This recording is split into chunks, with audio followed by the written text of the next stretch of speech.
এটা বেয়া গুণ নিগেটিভটো নিগেটিভটো ধেৰ আছে এটা কওকচোন আপুনি সেইটো হৈছে যেতিয়া মোবাইল টিপি থাকিব পৃথিৱীৰ সাৰাউণ্ডিঙত কি হৈ থাকে একো গম নাপায় একদম আনকনচিয়াছ এটা লাইনত বিজি থাকে কমপ্লিটলি আৰু মোবাইলটো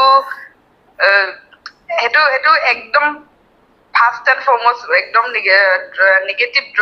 পইণ্ট হয় যে মোবাইল টিপি থাকিলে সাৰাউণ্ডিঙত কি হৈছে গম নাপায় ইভেন দ বাচ্ছাজনী মাতি থাকিলেও তেওঁ গম নাপায় ইমান বেছি মগ্ন হৈ যায় মোবাইলত আৰু ছেকেণ্ড থিংটো অকণমান আৰু অলপ চিনচিয়াৰ লাগিব চিনচিয়াৰিটিটো কম আছে কিন্তু কাম কৰা এনাৰ্জিটো বহুত আছে উইকনেছ নাই একদম এনাৰ্জি কোনোদিন এলাহ নাই একদম মানে বহুত বেছি এনাৰ্জি মানে আৰু কোনোদিন মানে বহুত বেছি এলাৰ্ট যদি কাম থাকে মানে এলাৰ্ট কোনেও জগাব নালাগে এলাৰ্ম দিব নালাগে